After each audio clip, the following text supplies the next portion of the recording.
Public आ रही है, public आ रही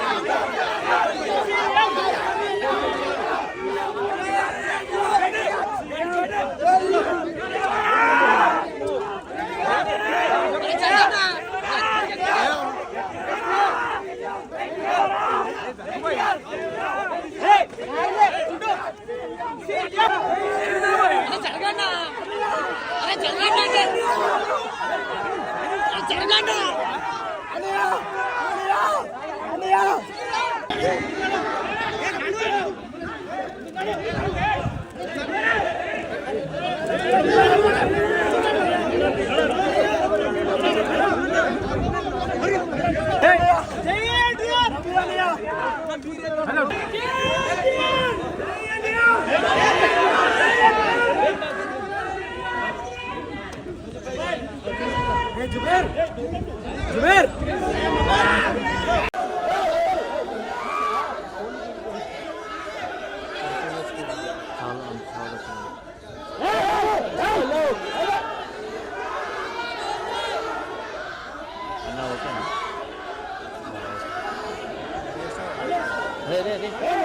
अरे अरे अरे ఈ ఫోన్ లోకి వెళ్ళి ఫోన్ ఇంజెక్షన్ ఉంది double to double A mobile భయ్యా భయ్యా mobile double to double eight last double to వాళ్ళ ఇంజెక్షన్ ఉంది ఇంజెక్షన్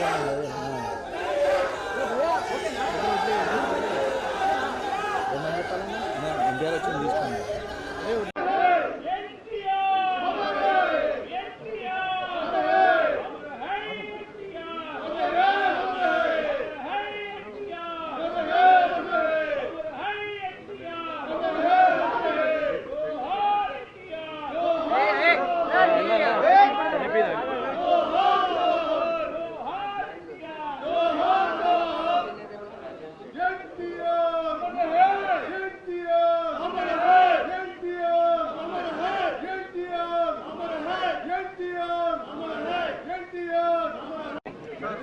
ఇవాళ విశ్వఖ్యాత నట సార్వభౌమ నటరత్న పద్మశ్రీ డాక్టర్ నందమూరి తారక రామారావు గారు తెలుగుదేశం పార్టీ వ్యవస్థాపకులు. ఆయన 101వ ఈ జయంతిని పురస్కరించుకొని మరి ఇక్కడ అందరూ కుటుంబ సభ్యులైతేనేమి పార్టీ కార్యకర్తలు అందరూ కూడా ఆయనకి ఘన నివాళులు అర్పించడానికి ఎన్టీఆర్ ఒక శక్తి ఆయన ఎన్నో సందర్భాల్లో చెప్పడం జరిగింది. ఎన్టీఆర్ అంటే కేవలం నందమూరి తారక రామారావు గారు మాత్రమే కాదు, ఎన్నట్టు నటనాలయం, ఆయన ఇల్లు ఒక నటనాలయం, అందులో ఆయన ఒక నటరాజు నటసింహుడు. టీ అంటే తారామండలంలో తారక ధ్రువ తారకుడు, ఆర్ అంటే రాజర్షి రారాజు రాజకీయ దురంధర యుగంధరుడు, రమణీయ రమ్య కమనీయ సౌమ్య గుణధాముడని. అలాగే ఆయన మొత్తం మొదటి నుంచి కూడా చూస్తే ఆయన ఈ జీవిత ప్రస్థానం ఒక మామూలు రైతు కుటుంబంలో పుట్టి అలాగే ముందు అవకాశం వచ్చాడు కూడా కాదు అని ముందు చదువుకే ప్రాధాన్యత ఇచ్చి ఆయన చదువు పూర్తి చేసుకున్నాక మరి చలనచిత్ర ప్రవేశంలోకి అడుగుపెట్టడం జరిగింది. అదే ఇక ఆయన చలనచిత్ర రంగంలో ఆయన ప్రస్థానం గురించి వేరే చెప్పనవసరం లేదు. ఎన్టీఆర్ అంటే ఒక నటనకు నిర్వచనం, ఎన్టీఆర్ అంటే ఒక నవరసాలకు ఒక అలంకారం, ఎన్టీఆర్ అంటే నటనకు ఒక విశ్వవిద్యాలయం. తర్వాత ఆయన ఈ రాజకీయ రంగ చలనచిత్ర పరిశ్రమలో మకుటలేని మహారాజుగా ఉన్నప్పుడే ఆయన ఈ చలనచిత్ర పరిశ్రమ నుంచి నిష్క్రమించి ఇటు రాజకీయ రంగ ప్రస్థానం చేయడం జరిగింది. అలాగే ఆయన ఎన్టీఆర్ అంటే ఆ తర్వాత నవశకానికి ఒక ఆరంభ మంత్రం, ఎన్టీఆర్ అంటే ఒక నవజాతికి మార్గదర్శకం, అలాగే ఎన్టీఆర్ అంటే నానా జాతులకు దైవ సమానం. అలాగే ఎంతోమంది ఆనాడు ఒకే పందాలో వెళ్తున్న రాజకీయాలను మార్చి ఎంతోమంది ఎవరైతే అంటే అంతకుముందు ప్రతి తెలుగు మట్టి గడ్డ కూడా నేను తెలుగువాడని సంగర్వంగా చెప్పుకొని దమ్ము ధైర్యం సత్తువ తెగువ అలాగే అహంకారానికి సానబెట్టి పదును పెట్టి బయటకు వచ్చి చెప్పించిన ఒక తెలుగు తేజ నందమూరి తారక రామారావు గారు. అంటే ప్రతి తెలుగు బిడ్డ బొడ్డు ఉడక ముందే రాజకీయ చైతన్యం తీసుకొచ్చింది నందమూరి తారక రామారావు గారు. అలాగే అంతకుముందు ఎంతోమందికి రాజకీయాల మీద పెద్ద ఆసక్తి ఉండేది కాదు, అలాగే చాలామందికి తెలిసేది కాదు అసలు రాజకీయాలు అంటే ఏంటో.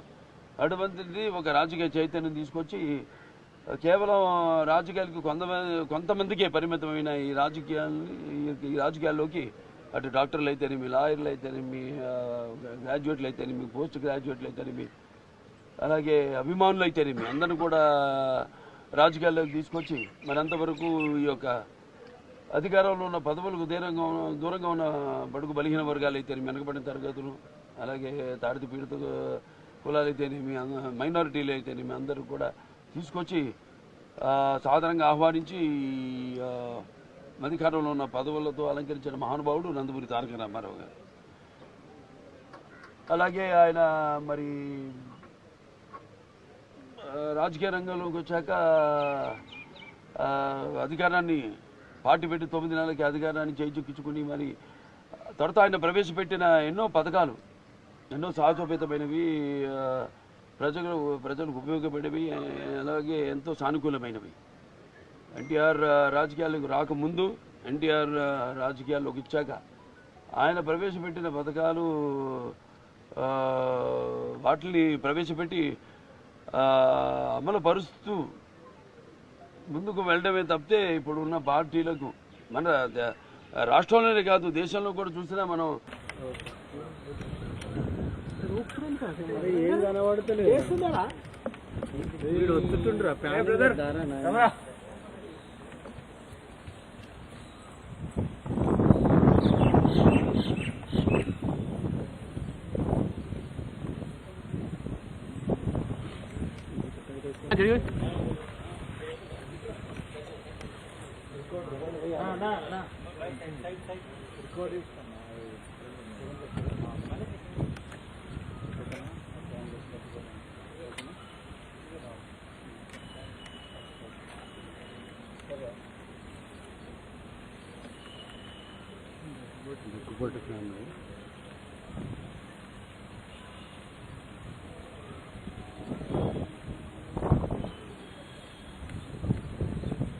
एनटीआर हमारा है, एनटीआर हमारा है, एनटीआर हमारा है, एनटीआर हमारा है, एनटीआर हमारा है, जोहार एनटीआर, जोहार एनटीआर, जोहार एनटीआर।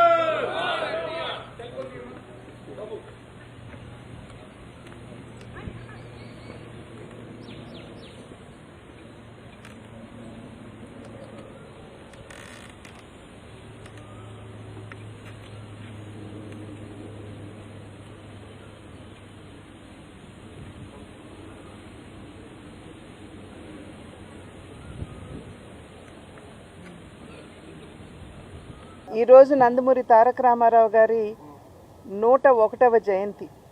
వారికి ఘన నివాళులు అర్పిస్తూ నందమూరి తారక రామారావు గారు ఒక పేరు, ఒక వ్యక్తి కాదు, వారు ఒక సంచలనం అని చెప్పి మనందరికీ తెలుసు.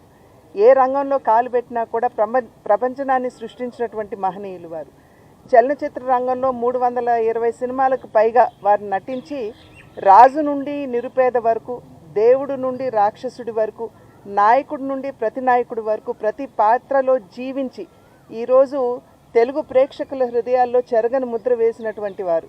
అదేవిధంగా వారు రాజకీయంలోకి వచ్చిన తర్వాత, ప్రజా ప్రస్థానంలోకి అడుగుపెట్టిన తర్వాత రాజకీయాలు కేవలం అధికారాన్ని ప్రాప్తించడానికి మాత్రమే కాదు, ఆ అధికారాన్ని సేవా మాధ్యమంగా ఏ విధంగా వినియోగించుకోవచ్చో అనేక సంక్షేమ పథకాల్ని ప్రవేశపెట్టి ప్రజలకి నిజంగా రాజకీయాలకి ఒక సరికొత్త నిర్వచనాన్ని పలికినటువంటి మహనీయులు వారు. ఈనాడు వారు చిరస్మరణీయులుగా ప్రతి ఒక్కరి తెలుగు హృదయాల్లో ఉన్నారు అని అంటే తెలుగు వారికి ఒక ప్రత్యేక భాష, ఒక ప్రత్యేక చరిత్ర ఉన్నది, వారికి ఒక ప్రత్యేకమైనటువంటి ఉనికి ఉన్నది అని చెప్పి ప్రపంచానికి చాటినటువంటి నేపథ్యంలో ఈరోజు తెలుగు వారందరి హృదయాల్లో కూడా చిరస్మరణీయులుగా వారు నిలిచి ఉన్నారు. వారికి నా నివాళులు అర్పిస్తూ వారి చల్లని చూపు కేవలం వారి కుటుంబం మీద మాత్రమే కాకుండా తెలుగు వారందరి మీద కూడా ఉండాలి అని చెప్పి ప్రార్థిస్తున్నాను.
గారి 101వ జన్మదినోత్సవ సందర్భంగా ఈరోజు ఘాట్కి రావటం జరిగింది. ఆ మహనీయుడు ఎన్ని సంవత్సరాలైనా ఆయన చరిత్ర అజరామరంగానే ఉంటుంది. తెలుగు జాతి ఉన్నంత వరకు తెలుగు వాళ్ళ గుండెల్లో ఆయన స్థిరమైన స్థానాన్ని సంపాదించారు.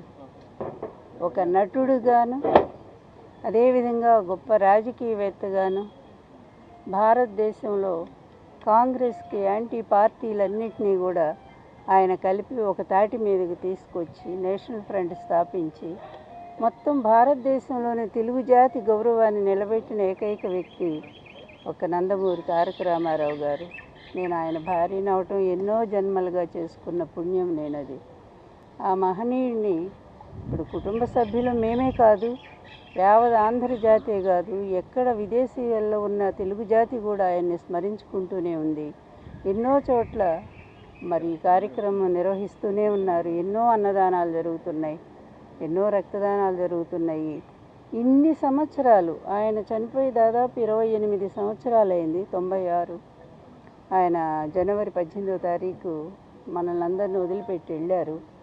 కానీ ఆయన కీర్తి మాత్రం ఇప్పటికీ ఎప్పటికీ చెక్కు చెదరకుండా అలాగే ఉండిపోయింది.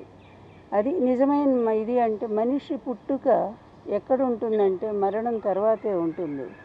మరణించినా బ్రతికుండే వాళ్ళు ఎవరో భగవద్గీత చెప్పినట్టు కూడా అటువంటి మహామనిషి జాతస్య ధ్రువోహి మృత్యు అన్నట్టు మరణం అనేది ప్రతి ఒక్కళ్ళకి అది సహజమైనటువంటిది.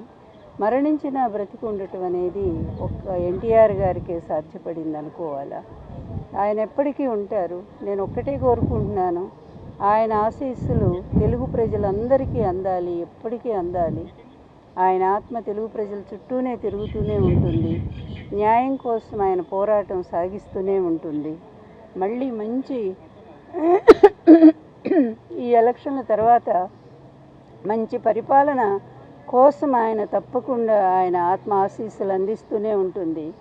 ఆంధ్రప్రదేశ్లో మంచి సుపరిపాలన మళ్ళీ కంటిన్యూ కాబోతూ ఉంది. అదేవిధంగా ఇక్కడ తెలంగాణ రాష్ట్రంలో కూడా మంచి పరిపాలన వాళ్ళు అందించాలని మేము కోరుకుంటూ ఉన్నాము. ఎందుకంటే ఎక్కడున్నా తెలుగు జాతి, తెలుగు ప్రజలు సుఖంగా ఉండాలి. నాయకులైన వాళ్ళు స్వార్థానికి, అవినీతికి తల వంచితే ఏ విధమైనటువంటి శిక్షలు ఉంటాయో కూడా ప్రత్యక్షంగా చూస్తూ ఉన్నాము. అందువల్ల ప్రజల కోసం జీవించే వాళ్ళు నాయకులు అనేది ఎన్టీఆర్ గారు ఒక్కరే చాటి చెప్పారు. అందువల్ల ఆయన స్ఫూర్తితో ఆంధ్రప్రదేశ్లో పరిపాలన అలాగే సాగుతూ ఉంది. అదే కంటిన్యూ అవుతుంది కూడా. అందువలన రేపు 4వ తారీఖు జరిగే ఎన్నిక తర్వాత